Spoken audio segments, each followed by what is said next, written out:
Assalamualaikum warahmatullahi wabarakatuh, Bu. Waalaikumsalam warahmatullahi wabarakatuh. Bagaimana kabarnya, Bu? Alhamdulillah sehat. Sehat. Alhamdulillah. Bu, saya Lisa Andriati dari SMA Negeri 2 Bojonegoro bermaksud melaksanakan wawancara dalam rangka memenuhi tugas demonstrasi kontekstual modul 3.1 pendidikan guru penggerak, Bu. Angkatan 5, saya ini angkatan 5. Sebelumnya saya mengucapkan terima kasih atas waktu yang diberikan kepada saya, Bu. Saya sudah mempersiapkan beberapa pertanyaan. Ini nanti terkait tentang praktik pengambilan keputusan dilema etika atau bujukan moral di sekolah Ibu. Baik, Bu. Pertanyaan yang pertama ini yang saya ajukan yaitu selama ini bagaimana Ibu dapat mengidentifikasi kasus-kasus yang merupakan dilema etika atau bujukan moral, Bu? Begini ya, kita lihat dulu jenis masalahnya ya.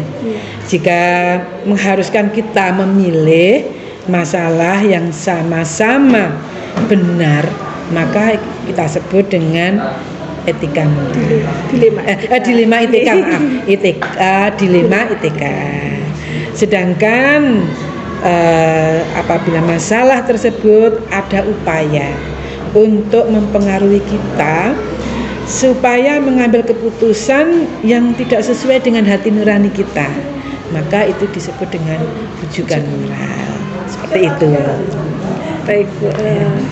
Jadi tergantung jenis masalahnya ya, Bu. Kalau sama-sama benar berarti nanti ini masuk dilema etika dan identifikasinya nanti berbeda lagi dengan yang benar lawan salah atau yang biasa dikatakan bujukan moral, kan gitu, Bu? Baik. Yang pertanyaan kedua ini, selama ini bagaimana Ibu menjalankan pengambilan keputusan di sekolah Ibu, terutama untuk kasus-kasus di mana ada dua kepentingan, Bu, yang sama-sama benar atau sama-sama mengandung nilai kebajikan, berarti benar lawan benar, seperti itu, Bu. Ya. Untuk menyelesaikan permasalahan tersebut, maka kami hadirkan pihak-pihak yang bersangkutan untuk kami mintai keterangan. Setelah itu kita musyawarahkan sehingga tidak ada pihak yang merasa dirugikan. Gitu ya. Keputusan yang kita ambil tentu saja yang terbaik yang bisa diterima oleh kedua belah pihak gitu. Berarti untuk menjalankan pengambilan keputusan ini apalagi ini yang kasusnya benar lawan benar ya, Bu. Jadi harus bisa bijak nggih. Iya, betul. Mengundang pihak yang bersangkutan seperti itu nih, Bu. Betul. Langkah-langkah atau prosedur seperti apa yang biasa Ibu lakukan selama ini dalam menangani kasus seperti itu? Ada 4 langkah. Yang pertama kita identifikasi dulu. Ya, kita identifikasi permasalahannya, itu yang pertama. Kemudian yang kedua, mengundang pihak-pihak yang bermasalah atau menghadirkan pihak yang bermasalah. Yang kedua. Yang ketiga, kita mintai keterangan satu persatu, itu kita mintai keterangan. Kemudian yang terakhir kita musyawarahkan secara bersama-sama untuk mencari jalan keluar yang terbaik. Berarti yang paling utama di sini selain identifikasi, mengundang dan meminta keterangan, itu yang jalan finalnya ini musyawarah untuk mufakat agar terjadi kesepakatan di kedua belah pihak, ngoten nggih. Jalan keluar yang terbaik tentu saja ya. Kemudian hal-hal apa saja yang selama ini Ibu anggap efektif dalam pengambilan keputusan pada kasus-kasus dilema etika benar lawan benar itu? Ya, hal yang efektif ya adalah menghadirkan pihak-pihak yang berkepentingan. Jadi itu paling efektif. Dan kemudian kita musyawarahkan ya masalah tersebut sehingga mendapatkan jalan keluar yang terbaik. Jadi kita hadirkan, itu yang paling efektif. Cepat gitu ya. Baik. Berikutnya, hal-hal apa saja yang selama ini merupakan atau menjadi tantangan dalam pengambilan keputusan pada kasus-kasus dilema etika, Ibu? Tantangannya karena tidak ada kemauannya dari salah satu pihak. Jadi salah satu pihak tidak ada kemauan untuk menyelesaikan masalah. Seperti itu tantangannya. Yang pertama seperti itu. Yang kedua, adanya ketidakpuasan dari beberapa orang atas keputusan yang diambil. Jadi di sini yang saya soroti itu yang pertama tidak adanya kemauan dalam menyelesaikan masalah, mungkin salah satu pihak nggih. Dan yang kedua mungkin salah satu pihak ada yang merasa tidak puas sehingga solusi yang menjadi tantangan dalam memecahkan solusi atau mengambil keputusan itu nggih. Baik. Berikutnya apakah Ibu memiliki jadwal tertentu dalam sebuah penyelesaian kasus dilema etika? Apakah Ibu langsung menyelesaikan di tempat ataukah memiliki sebuah jadwal untuk menyelesaikannya dalam bentuk prosedur seperti apa yang Ibu jalankan? Ya, kita lihat dulu permasalahannya. Kalau memungkinkan diselesaikan di tempat, ya sebisa mungkin segera kita selesaikan, seperti itu. Tetapi jika tidak memungkinkan, tentunya harus dibuat jadwal, dibuat jadwal dan target kapan masalah itu harus diselesaikan. Kita target sehari, 2 hari, atau berapa hari begitu. Nanti kita tidak mungkin membuat keputusan secara berlarut-larut dan tidak jelas. Nah, jadi bentuk penyelesaian permasalahan ya sebisa mungkin ada sama-sama diuntungkan, gitu. Jadi sama-sama untung, tidak ada yang dirugikan. Kedua belah pihak harus merasa sama-sama untung, tidak ada yang dirugikan. Ya, itu yang menjadi faktor utama ya, agar dapat mengambil sebuah keputusan yang bijak. Baik, adakah seseorang atau faktor-faktor apa yang selama ini mempermudah atau bahkan membantu Ibu dalam pengambilan keputusan di kasus-kasus dilema etika? Ini mereka yang membantu saya, tentu saja semua yang terlibat dalam kasus tersebut. Jadi semua orang yang terlibat dalam kasus tersebut. Itu faktor yang mempermudah dalam pengambilan keputusan. Ya, adanya kerjasama dari antara mereka. Jadi ada kemauan setiap pihak untuk menyelesaikan kasus tersebut dengan rasa tanggung jawab. Baik. Jadi harus ada kesepakatan ataupun kemauan agar ini nanti pengambilan keputusannya bisa lebih mudah ya, harus ada bagaimana agar kedua belah pihak bisa terlibat dengan baik, maksimal. Baik. Dari semua hal yang telah Ibu sampaikan, pembelajaran apa yang dapat Ibu petik dari pengalaman Ibu dalam mengambil keputusan dilema etika? Pembelajaran yang dapat saya ambil dari pengalaman ini adalah saya dapat mengambil keputusan dilema etika adalah dalam mengambil keputusan itu harus melibatkan banyak orang. Jadi tidak hanya saya sendiri langsung memutuskan, tapi melibatkan banyak orang. Tentu saja ya pihak-pihak yang bermasalah dengan teman-teman dari teman-teman kita itu. Jadi saya harus melibatkan banyak orang tersebut bisa untuk menyampaikan pandangan mereka masing-masing. Jadi bisa mempertimbangkan sudut pandang dari mereka gitu. Jadi tidak boleh gegabah lah dalam mengambil keputusan, tetapi harus melalui langkah-langkah yang sistematis. Sehingga keputusan yang kita ambil benar-benar dapat dipertanggungjawabkan, seperti itu. Baik, jadi langkah-langkah yang kita jalani dalam mengambil keputusan itu harus sistematis agar nantinya hasil keputusan itu dapat dipertanggungjawabkan dan kedua belah pihak tidak merasa dirugikan, seperti itu. Baik Bu, terima kasih atas kesempatan yang Ibu berikan pada saya. Dari hasil wawancara ini saya memperoleh wawasan Bu dan pengalaman bagaimana nantinya kalau saya ingin menangani kasus ataupun mengambil keputusan pada kasus-kasus dilema etika di sekolah saya Bu. Terima kasih. Sama-sama. Semoga apa yang kita laksanakan ini bermanfaat ya Bu. Amin. Baik, saya akhiri Bu, cukup sekian. Assalamualaikum warahmatullahi wabarakatuh. Waalaikumsalam warahmatullahi wabarakatuh. Waalaikumsalam warahmatullahi wabarakatuh. Waalaikumsalam warahmatullahi wabarakatuh. Bagaimana kabarnya Bu Hani? Alhamdulillah baik. Alhamdulillah Bu. Saya Lisa Andriati bermaksud melaksanakan wawancara Bu. Di sini dalam rangka memenuhi tugas demonstrasi kontekstual modul 3.1 tugas pendidikan guru penggerak angkatan 5 Bu. Jadi sebelum memulai wawancara, saya mengucapkan terima kasih Bu atas waktu yang diberikan kepada saya sehingga saya bisa menggali ilmu lebih banyak dari Bu Rohani terkait di sini praktik pengambilan keputusan Bu tentang dilema etika atau rujukan moral nanti yang ada di sekolah kita. Baik Bu, tentunya di sekolah kita ini pasti adalah yang namanya kasus tentang dilema etika ataupun rujukan moral. Nah, di sini yang ingin saya tanyakan, pertama, selama ini bagaimana Bu Rohani dapat mengidentifikasi kasus-kasus yang merupakan dilema etika atau rujukan moral itu? Ya, jadi kita itu seringkali mengalami masalah atau menghadapi kasus gitu ya, dimana kita harus melakukan suatu pilihan, kita memilih begini atau memilih begini ya. Ini sama-sama baiknya kita milih mana, kayak gitu-gitu, sehingga kita berada dalam dilema gitu.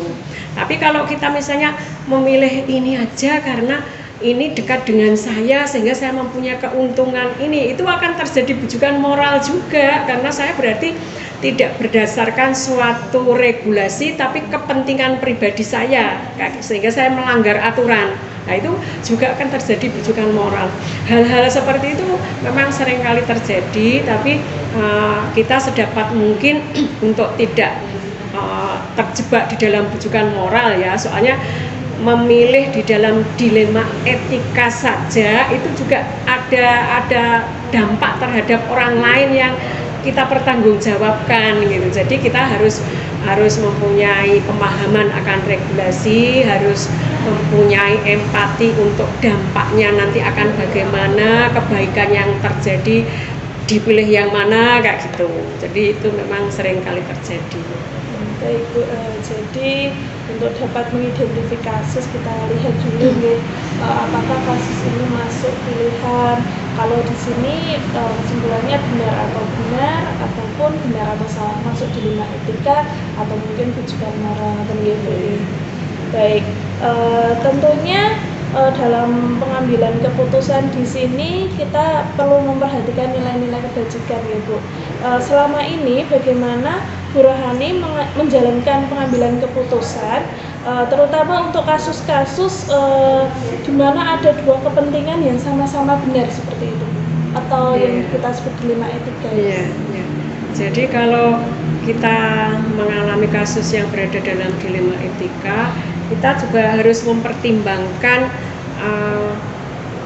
dampaknya terhadap personal itu bagaimana, dampaknya terhadap umum itu bagaimana, kemudian nilai kebaikannya yang lebih banyak bagaimana, kemudian regulasinya bagaimana begitu. Jadi misalnya di sekolah ini pernah terjadi siswa itu sebenarnya secara akademik lulus semua, tapi dia jarang masuk sehingga dia untuk aturan kehadirannya nggak memenuhi syarat.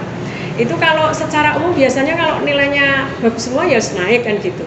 Tapi secara aturan karakter bahwa dia nggak disiplin, dia nggak naik kayak gitu. Nah kalau kita mengambil keputusan naik juga ada kebaikannya loh anak itu, dia juga dia nilainya bagus kan gitu. Tapi kita harus menghitung kebaikan yang andai kita nggak menaikkan sama menaikkan itu dampak positif atau kebaikan yang lebih banyak yang mana gitu. Kemudian dia dalam keadaan darurat atau mendesak enggak untuk harus dinaikkan. Nah karena pertimbangan waktu itu loh anak ini kan masih muda, banyak kesempatan, berarti kan dia nggak mendesak untuk harus naik. Secara regulasi dia nggak naik, itu pijakan dasar yang harus kita pertimbangkan. Jadi secara aturan dia nggak naik, ya berarti dia tidak naik untuk pertimbangan pertamanya kalau berdasarkan aturan begitu. Kemudian kalau kita lihat mendesak dan tidaknya, dia nggak mendesak untuk naik, dia masih punya banyak waktu, masih muda, masih punya waktu untuk banyak belajar. Kemudian dalam dampak kebaikan, dia naik itu orang tuanya senang, dia senang gitu. Tapi nanti dampak negatifnya ya harus kita kaji. Nanti jangan-jangan dengan dia dinaikkan, dia mempunyai pemikiran bahwa oh berarti boleh nggak naik, nggak masuk terus asal nilainya bagus gitu. Terus teman-temannya juga mungkin berdampak lebih luas ke temannya juga mempunyai pemikiran oh berarti boleh ya nggak melebu terus kayak gitu. Itu kan tidak berdampak positif kalau dinaikkan, malah mudorotnya akan banyak gitu. Jadi kita mempertimbangkan kebaikan dan keburukannya banyak mana. Kalau sama-sama baik, banyak mana kebaikannya kayak gitu-gitu. Jadi akhirnya meskipun itu tidak sama dengan kebiasaannya kan orang itu berpikir kalau sesuai di atas KKM semua berarti naik, umumnya kan gitu. Tapi dia ada pertimbangan yang tidak harus naik karena dalam pembelajaran itu kan karakter juga harus diutamakan. Dia tidak disiplin, tidak tanggung jawab kan itu juga tidak mempunyai nilai baik untuk karakter. Jadi dia juga akhirnya diputuskan tidak naik. Tapi gitu tuh memang menimbulkan dilema etika. Tapi kalau kita sudah mempunyai pertimbangan dasar-dasar, akhirnya juga kita putuskan. Jadi untuk menjalankan pengambilan keputusan tentunya kita melihat dari mudorotnya juga, jangka panjang dan jangka pendeknya gitu bagi siswa pada umumnya seperti itu gitu. Baik, jadi dalam pengambilan keputusan itu sendiri kan perlu langkah-langkah atau prosedur-prosedur yang sistematis gitu agar keputusan tersebut bisa dipertanggungjawabkan. Di sini yang ingin saya tanyakan, langkah-langkah atau prosedur seperti apa yang biasa Bu Rohani lakukan selama ini dalam menangani kasus seperti itu? Ya, jadi yang pertama saya harus mengumpulkan informasi dulu. Informasi dari kasus, misalnya kalau begini informasinya nanti bagaimana, kalau yang ini bagaimana. Saya juga menampung masukan-masukan dari berbagai pihak yang saya anggap pihak-pihak tersebut menguasai permasalahan tersebut, paham regulasi tersebut, mempunyai keluasan pikir, mempunyai kebijaksanaan, tidak sedang dalam kondisi mementingkan kepentingan pribadi, kayak gitu-gitu kita tampung dulu. Kemudian yang kedua juga kita sendiri juga harus mempunyai pemahaman akan regulasi tentang permasalahan itu. Jadi jangan sampai kita membuat keputusan itu melanggar aturan gitu. Makanya kita harus paham, oke nggak boleh begini. Kayak siswa tadi sebenarnya aturan dia sebenarnya ya tidak naik, tapi kita harus mengkaji berbagai hal dulu sehingga keputusan kita mempunyai kekuatan dukungan yang lebih baik sehingga keputusannya lebih baik. Jadi kalau masukan-masukan, langkah pertama masukan kita tampung, terus kemudian juga kita cocokkan dengan regulasi, ini boleh nggak kalau begini bisa nggak gitu. Kemudian juga yang berikutnya kita juga bisa mengadakan perenungan kontemplasi, memikirkan dampaknya. Kalau ini begini nanti dampaknya begini, kalau memilih ini dampaknya begini, nilai kebaikan yang lebih banyak mana, nilai mudorot yang lebih banyak mana, itu kita pikirkan dalam renungan. Kemudian kita tautkan nurani kita dengan petunjuk yang maha kuasa, kemudian kita mengambil keputusan. Baik, jadi langkah-langkahnya itu kalau dapat saya simpulkan, yang pertama itu mengumpulkan informasi yang relevan terkait kasus-kasus itu. Kemudian kita juga harus memahami regulasi, terutama dengan pihak-pihak yang terlibat itu. Kemudian dampak yang harus kita pertimbangkan untuk kedua belah pihak, seperti itu ya Bu. Baik, untuk hal-hal apa saja yang selama ini Ibu anggap efektif dalam pengambilan keputusan pada kasus-kasus kasus dilema etika seperti itu, Bu? Ya, jadi seperti yang tadi saya sampaikan, yang memudahkan saya untuk mengambil keputusan bisa efektif itu ya masukan-masukan dari pihak-pihak yang menguasai informasi, menguasai pemahaman regulasi seperti itu memudahkan saya. Kemudian juga ada regulasi yang memang mendukung tentang kasus atau masalah itu, sehingga saya juga berpijak dari situ. Kemudian juga kalau ada kasus-kasus yang mirip seperti itu, kemudian keputusan yang diambil itu bisa kita kaji. Oh, bagus ya kalau diputuskan seperti itu. Tapi mungkin saya nggak mengambil keputusan dengan yang sama karena mungkin dampaknya nggak bagus. Berarti saya bisa, oh kalau begitu lebih baik yang ini, ya gitu.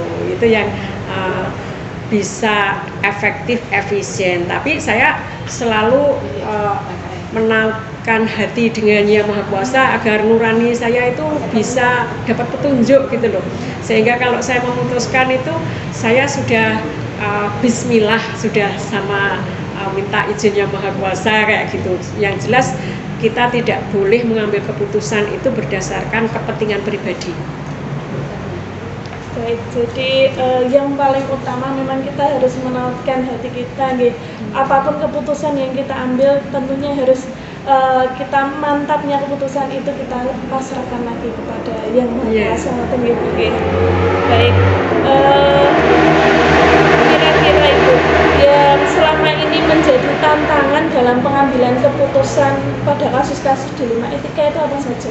Ya, jadi tantangan yang biasanya saya jumpai ada kalanya memang ketika langkah-langkah prosedur yang saya jalani sudah saya lakukan semua, itu memang kadang-kadang bisa memuaskan semua pihak.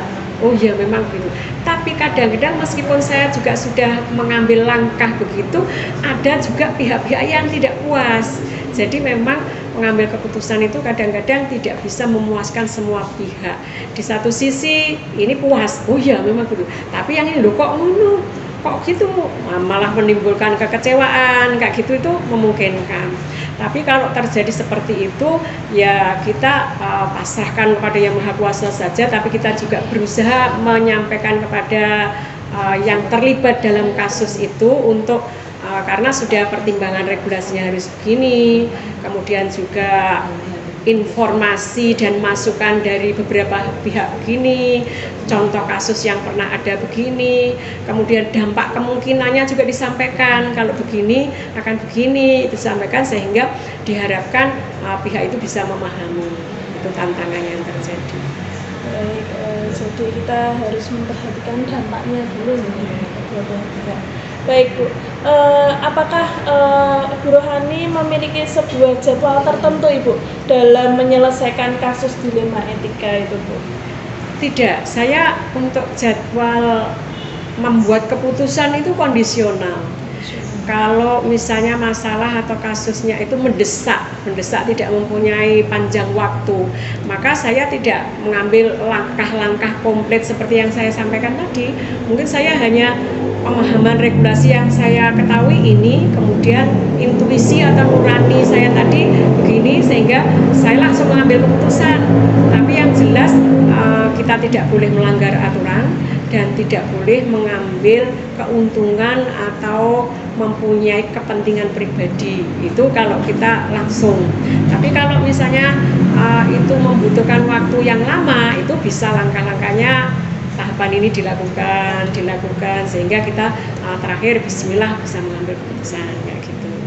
Berarti untuk jadwal tertentu itu kondisional, tergantung masalah itu mendesak atau tidak Ibu. Baik, jika mendesak itu kita bisa pakai intuisi, dan kembali lagi intuisi itu pun harus ada dasarnya, tentang regulasi juga, dan juga punya syarat tidak melanggar aturan, kemudian juga tidak sedang dalam kepentingan pribadi. Tentunya dalam mengambil keputusan ada beberapa faktor pendukung Bu. Menurut Ibu, adakah seseorang atau faktor-faktor apa saja yang selama ini mempermudah atau dapat membantu Bu Rohani dalam mengambil suatu keputusan pada kasus-kasus dilema etika? yang bisa mempermudah itu juga kalau kita mempunyai ketersediaan regulasi yang terkait dengan masalah itu. Kalau masalah kita menghadapi masalah ini, kita sudah mempunyai regulasinya ini, itu gampang mengambil keputusan. Kemudian yang menggampangkan lagi juga ada masukan pihak lain yang menguasai permasalahan itu juga memudahkan. Kita mempunyai informasi tentang hal itu, ada contoh kasus yang pernah terjadi, kayak gitu itu memudahkan kita. Tapi tentu saja yang lebih memudahkan ya kita minta tolong kepada Yang Maha Kuasa. Betul sekali Bu, itu yang paling utama. Apa saja keputusan yang kita ambil itu pasti kita pasrahkan kepada. Baik, jadi di sini yang saya soroti adalah faktor-faktor yang membantu adalah masukan dari pihak lain yang mungkin saja terlibat ataupun bisa memberikan solusi, memiliki beberapa regulasi, paham regulasi seperti itu ya Bu. Baik, dari semua hal yang Ibu sampaikan tadi, pembelajaran apa yang dapat dipetik dari pengalaman, mungkin pengalaman Bu Rohani sendiri dalam mengambil keputusan dilema etika? Iya, jadi kita membiasakan diri untuk memahami aturan, tata aturan, regulasi berbagai hal, sehingga kalau kita mengalami masalah ini, kita tahu regulasinya harus bagaimana, jadi kita harus memahami. Kemudian yang kedua, kecuali kita memahami, kita harus taat azas. Kita paham, tapi kita mempunyai kebiasaan nggak taat azas, kita kan gampang terbujuk untuk terjadi bujukan moral. Karena kepentingannya saya mau gini, dilanggar nggak apa-apa, yang penting saya bisa gini, gitu tuh kita terjebak dalam bujukan moral. Jadi kita harus paham regulasi dan membiasakan diri taat azas. Jadi tidak mementingkan diri sendiri, selalu mengkaji dampak untuk kepentingan personal yang berkasus dan kepentingan yang lebih luas lagi, kepentingan umum. Dan yang terakhir tentu saja kita selalu berusaha untuk memohon petunjuk Yang Maha Kuasa. Petunjuk itu yang paling utama Bu. Jadi untuk pembelajaran yang dapat dipetik itu yang paling utama, benar sekali itu tadi, memohon petunjuk itu ya Bu pada Yang Maha Kuasa, dan kita walaupun sudah paham regulasi tetapi juga harus taat asas, tidak hanya memahami saja tapi juga harus bisa menerapkan atau mematuhi, mempraktekkan seperti itu. Baik Bu, cukup sekian yang saya tanyakan. Alhamdulillah berkat wawancara ini saya memperoleh banyak wawasan dari bagaimana nantinya jika saya menghadapi suatu kasus, saya bisa menanganinya atau mengambil keputusan yang bijak. Berkat wawancara ini, semoga wawancara ini bermanfaat nantinya untuk kedepannya. Dan sekali lagi saya mengucapkan terima kasih Bu Rohani atas kesempatan yang diberikan. Saya akhiri Bu wawancara kali ini. Assalamualaikum warahmatullahi wabarakatuh. Waalaikumsalam warahmatullahi wabarakatuh.